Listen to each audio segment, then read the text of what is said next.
the American people stand firm in the faith which has inspired this nation from the beginning. We believe that all men have a right to equal justice under law and equal opportunity to share in the common good. We believe that all men have the right to freedom of thought and expression. We believe that all men are created equal because they are created in the image of God. From this faith, we will not be moved. Hello, God bless America, and welcome to the Freedom of Thought podcast. I am your host, Paladino Joey, or Joey Awajan. Freedom of Thought is available on Apple Podcasts, Google Podcasts, Spotify, iHeartRadio, TuneIn Radio, Stitcher, Double Twist, Audible. Thank you always for downloading and listening to this show. It's a great pleasure to be back on board.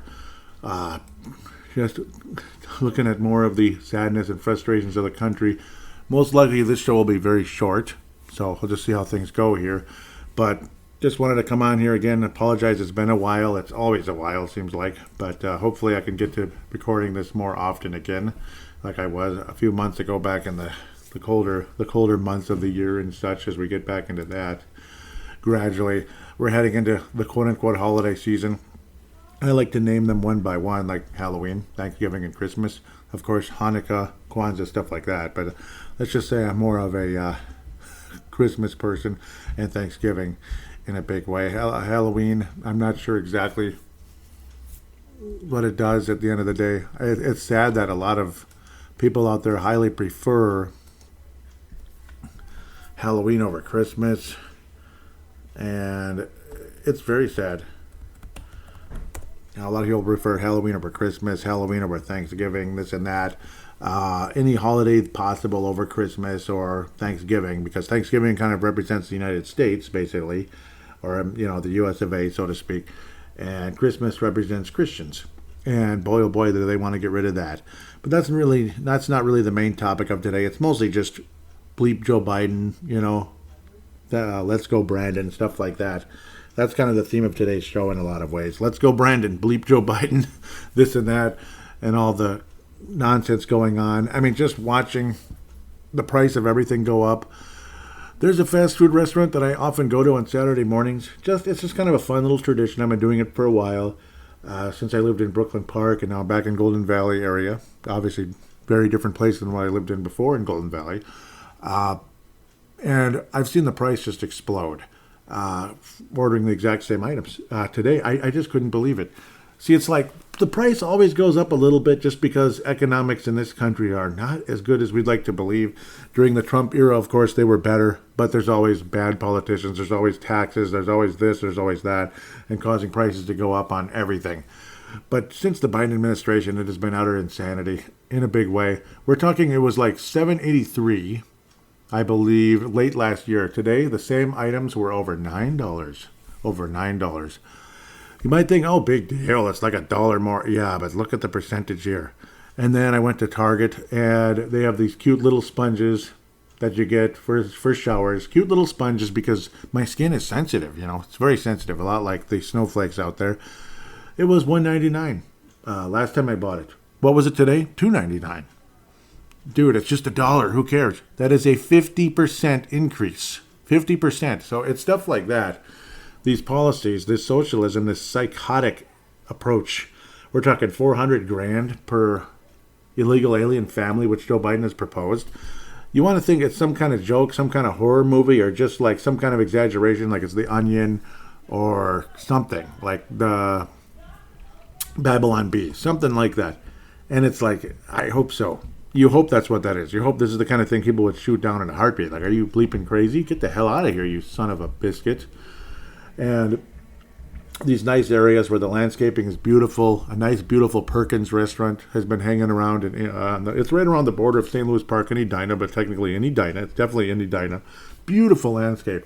They're talking about ripping the whole place up, including the Perkins, and building a bleeping high-rise apartment there. Like we don't have enough bleeping high-rises in the Twin Cities already, particularly on the Minneapolis side, but really everywhere. High rises everywhere. And it's like, what's going on here? Is it literally going to be just like free housing for all these bums that don't want to work. They want to come here and just work the system. They come here to work the system. They come here to work the system. That's pretty much what I see happening. And it's frustrating. Michael Savage has brought it up exactly that way in the past. And I agree with him in a big way. It's pure corruption. All these high-rise apartments going up all over the place. St. Louis Park, Edina, Golden Valley. And yeah, there's a ton of them going up close to 394 in the Golden Valley area. For those of you familiar in the Twin Cities, with the Twin Cities area, metropolitan area, particularly the west side, there are so many high-rise apartments going up. And it's like, what's going on? And of course, the place I live, you could hear a pin drop from somebody next door or above you.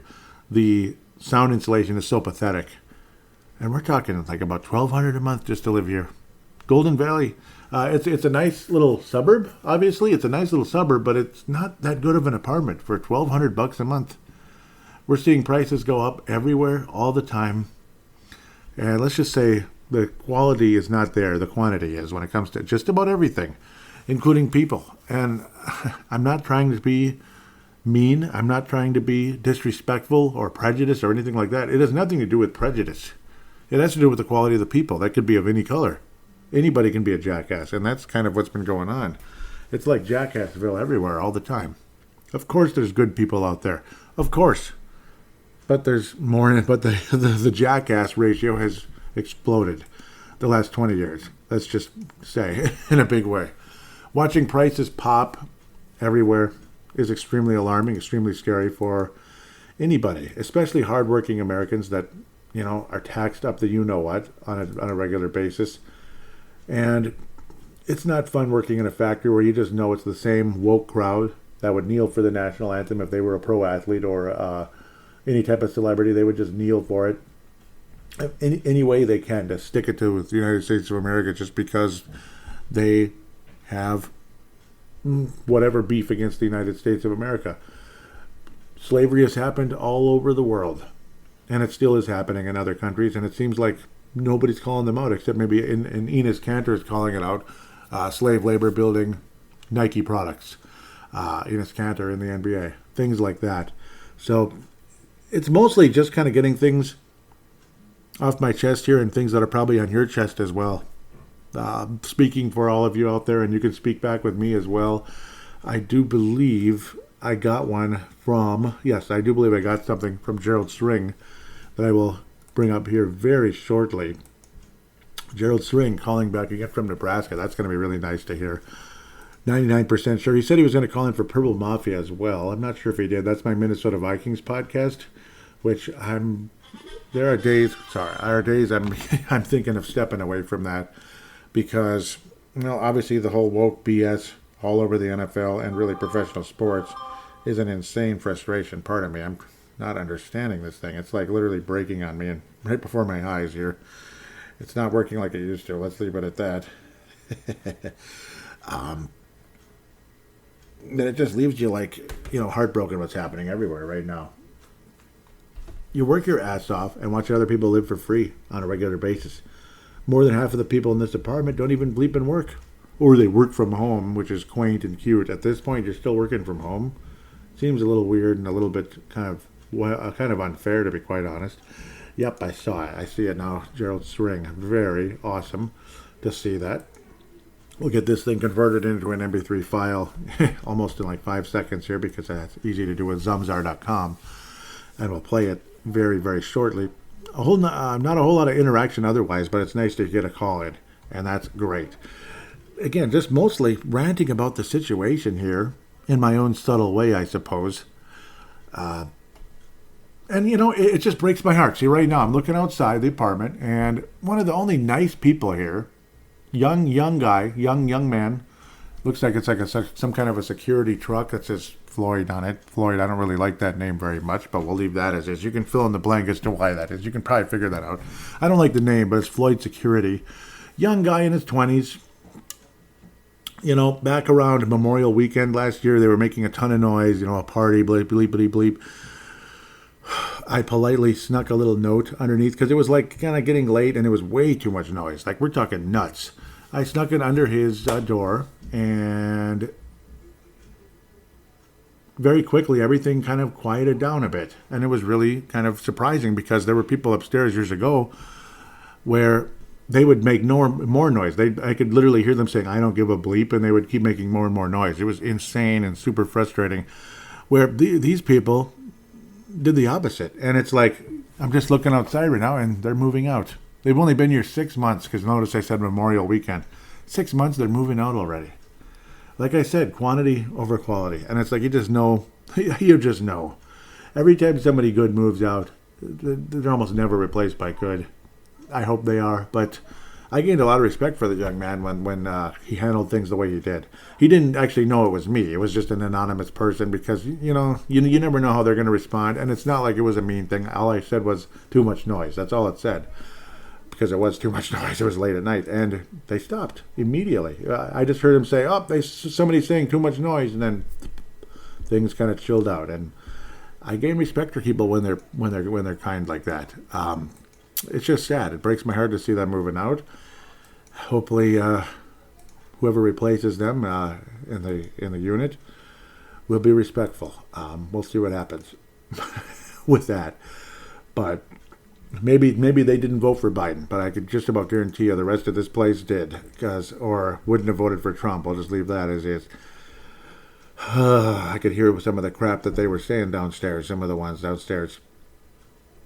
You're like, go away forever. When the media was announcing the BS, the bullcrap victory declaration of Biden, unbelievable that could, unbelievable that they could get away with that garbage, and they still are. It's beyond belief. The good news is, it sounds like things are really unraveling behind the scenes in the White House.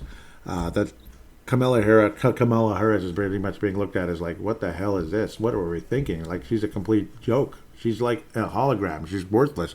And Joe Biden's literally like falling apart before our eyes, which I think a lot of you have noticed.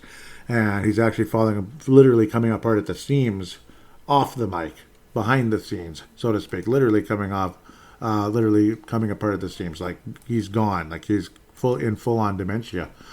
Is that true? I can't confirm or deny 100%, but it looks pretty believable at the end of the day. That's a pretty believable scenario at the end of the day. So, with no further ado, I will give Gerald Syring the floor now. Hey, Joey, Gerald out of Nebraska, calling in for the Freedom of Thought podcast. Dude, I got to tell you, I love your podcast. I've been following you for zillions of years on Purple Mafia, and you kept telling me, Gerald, you need to get on my Freedom of Thought podcast. I think you'd like it. I just kind of like, I just don't really like politics. I'm trying to stay further and further away from it all the time. But man, I got to tell you, I love your podcast. You do a great job, and I just appreciate it. But my subject for the day is the bullshit Jon Gruden resigning. I mean, what a bunch of bullshit. Um, First of all, to me, Roger Goodell is a pussy. And the reason I call Roger Goodell a pussy is because our problem in general in society is nobody is willing to forgive anybody for anything. Why can't Roger Goodell grow a set of balls and come out and make a public statement and just say, you know what, we all say things, do things that we wish we could take back. Let's just move on. Jon Gruden's had such a positive impact on the game of football itself. Let's just forget it. Let's move on. Nope. Let's just shit can a career over an email. And I think, let's just crawl in our little shell and just let somebody like Jon Gruden go down. I mean, to me, that is a pussy move for one thing. Um, but anyway, you've said on one of the last podcasts that in the end times people will do evil things and call them good things. And I think when you ruin somebody's career to fill your own pockets, I think that's a really bad thing. Let's not go back and look at all the last 20 years, the positive impact Jon Gruden's had in players' lives. Let's go back and find an email in the heat of the moment. And Joey, we all have that list of 10 or 20 things that we've said or done in our life that we wish we could take back. You know that we all have that. And let's just not let's just not forgive somebody and ruin a career. I mean, I'm not a great big Jon Gruden fan. I was never a big Raiders fan. I was never a big Buccaneers fan. But you know what? I do appreciate I appreciated him on Monday Night Football, and I appreciate what he's done for the game of football. And I think he was a permanent fixture, and I think he was a positive impact on the game of football. And I think it's just complete and utter bullshit. But anyway, sorry, I had to get that off my chest. But anyway, Joey, until next time, thanks for the great work, and we'll talk to you later.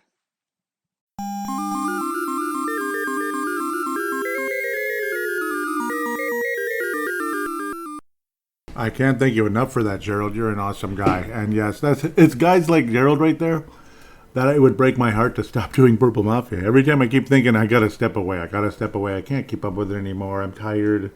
I don't know, I do this, I do that. Poor me, poor me. And then I'm like, wait a minute. But Gerald, but Mark Carlson, but but Dave Hickey, so many guys out there, that have just followed the show and been so kind to me for so long. And it's like, I'd feel like it'd be like, yeah, well, I'm not doing it anymore. I would feel bad. So that's what keeps me going. I mean, what a great guy. You could tell right away. And we're cut from the same cloth and all that. There's no doubt about it. Conservative Christian, Trump Americans, that kind of thing. Reagan Americans, that type of thing. I almost forgot about the Jon Gruden situation. Yeah, it had been a little while since then, and I've been distracted by just watching prices go up and all the other horse crap, and you just want to curse out Joe Biden. And I also came across another show, The Root is on fire. Wayne Allen Root. Wow, that guy. That's another one I'd recommend. Now, don't stop listening to this show, but Wayne Allen Root. Oh, man, that guy's awesome. Ooh, he gets vulgar. He curses out Joe Biden at times, and I don't blame him one bit. I want to curse out Joe Biden as well. But yeah, the Jon Gruden situation and all the talk about how, well, basically, it's like a witch hunt against a guy that just doesn't see the world exactly the way the left woke sees it. So let's take him out. Like another Salem witch hunt. Michael Savage would call it, like in mass hysteria, Stop Mass Hysteria, in his book. Another site there again, like with the Salem witch trials. Like, we got to take them out. We got to take all these people out that have a voice, that don't see the world exactly the way we do. And that's basically what it was with Jon Gruden. He said something wrong that he regrets, this and that, about the calling somebody's lips Michelin tires.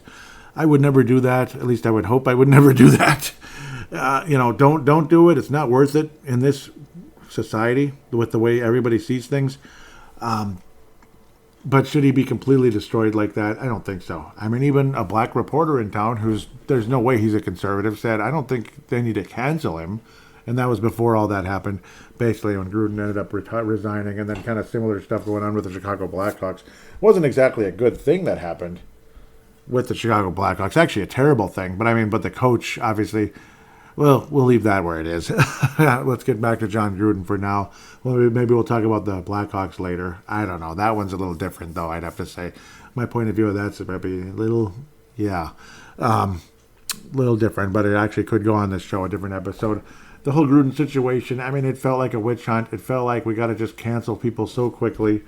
And I don't agree with all that, canceling people, firing people so easily, so quickly.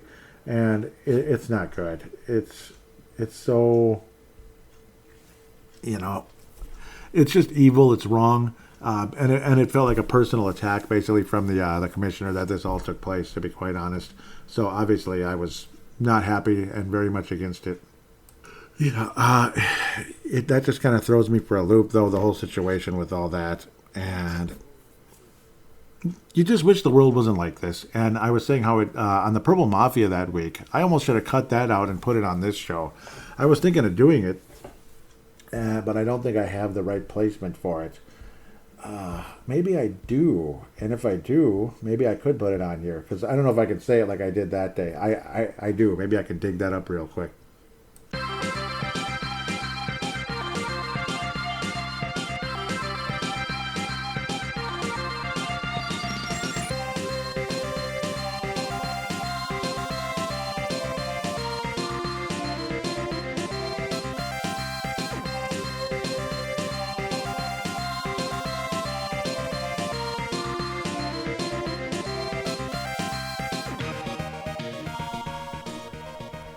Las Vegas Raiders with their new coach, whoever that is, and their 34-24 victory over the Denver Broncos. And all kinds of conversations swirling about this one, about the emails and the inappropriate stuff and this and that. He shouldn't have said it. I agree he shouldn't have said it. There's no reason to say it. But the reaction and the tarring and feathering, I mean, even locally, Lavelli Neal locally, most of you know who Lavelli Neal is if you live here locally or maybe even in Iowa. Used to cover the Twins forever. He's black. Yeah, he wrote for the Twins forever for the Star Tribune. Now he's like a regular columnist like Dan Burrow used to be. Jim Stewart currently is. Patrick Royce, he's one of those kind of guys. He said, it's bad, but they shouldn't cancel him yet. I mean, it's just like, they shouldn't. That's what he said at the time. And then, I don't know. I know it got worse and worse and this and that, but to me, this is a witch hunt. You know, this was a bit more of a witch hunt, I think. And people that have brought up conversations and saying, you know what, if you looked up anybody's email and text message throughout the NFL, players, coaches of all shapes and sizes and colors and such, nobody's innocent of anything. Nobody's innocent. So it's just, that's kind of where I can stand at times. That's where some of this cancel culture crap is not good. I mean, there are people that say a lot of mean stuff out there on both sides of the equation. There are. And that's just a fact. I mean, you don't have to get mad at me for that. Everybody knows it. And it doesn't make it okay. It's just saying tearing a guy apart and ruining and tearing up his career doesn't exactly make me feel good. It doesn't. It doesn't make me feel good. And again, the motivation behind this has got to be starting from Roger Goodell, from from Jon Gruden calling him a pussy, basically. That was the word that was used. Sorry if that's inappropriate for me to say that on this show, since it doesn't have an E rating on it, for whatever, just swearing. Explicit, that's the word. Do I agree with what took place? Not really. Not really. Nothing is private anymore. Nothing is private. Before you know it, you could be in an apartment, and then and the next day, you're fired because you said something in your apartment in the privacy of your home. Kind of like a certain owner of the LA Clippers in the privacy of his home was having a conversation. Was it a nice thing to say? Absolutely not. It's not a good thing to say. I don't agree with what he said. That doesn't mean that you got to have people spying on you, recording what you're saying and saying, oh, look what he said. Because believe me, just leave it as it is. Believe me, people of all shapes and sizes say bad things about other people. They do. And that's what I don't like. It's not fair. It's not cool at all. That's why it's like, where does it end? Do you just fire everybody and then there's nobody left except machines? Just machines coaching? Note 10, coaching against Coach Apple 7 or Apple 20 or Apple 20.6 or like Note 3.1. Okay, you get the idea. Well, on its 6G phone, because see, this one's got 6G, so it's more likely to be able to get its information to the quarterback faster. So, compared to the 5G one. So this one's a better coach. Plus, it's a little more defensive-minded. It thinks a little differently. But its battery's getting low, so you better plug that thing in. Otherwise, if the battery dies during the game, oh my, the players are going to be scurrying around wondering what to do. And next thing you know, we're down 41-13 or something. Sounds about like that's our future if this keeps up. It's getting ridiculous, guys and gals of all shapes and sizes, of all political opinions. Does it ever get to a point where both sides of the political aisle say, this is too much, can we chill out a little bit? Does it ever get to that point? Am I a radical right-winger for saying that? Am I? Come on. I don't know. I'll keep going. It's showtime! That was pretty much my little rant on Purple Mafia about that situation, so figured I couldn't do that one justice. Right now, I better just take what I had there and put it on. So, Gerald probably already heard that listening to Pro Mafia. I hope you liked that. Hope you liked what I had to say at the time. And I was thinking I got to bring that one to freedom of thought, and I did, luckily. With that said, I think I better step away for now. Hope that can come back much sooner, maybe even as soon as tomorrow if I'm really lucky, but we'll see. Better step away for now, though, rather than rambling on and on about the same thing and driving people crazy. Thank you so much, Gerald, for that call, and it really meant a lot. Really meant a lot. Keep those coming. You can go on forever, my friend. You can go on forever, and you could call in 2 or 3 times. Anybody else out there from anywhere in the planet, join on. Even if you disagree, you're free to come on and disagree, as long as it's not too harsh and too insane, or it goes way over the top, wishing people to die or something for daring to vote for Trump or something. With that said, please write a positive rating on iTunes, Stitcher, or Audible. Those are the 3 applications you can do that. Otherwise, would love to hear from you. The way to do what Gerald did is basically open a free voice recording application on any smart device on the planet. That's all you got to do is open that up, press record, go, talk like a phone call, basically treat it like a phone call. And once you hit stop, save it, save it and then share it / email it to paladinolive@yahoo.com, paladinolive@yahoo.com, and then your voice will be on here with mine. It's that simple. Again, please write a positive rating if you could. Other than that, wishing all of you a great Halloween, if you celebrate it, I guess. Try to keep it reasonable, I suppose. And as then we head into Thanksgiving and all that, really looking forward to that. And I'll try my best to keep these coming. Until next time, take care, and God bless the United States of America.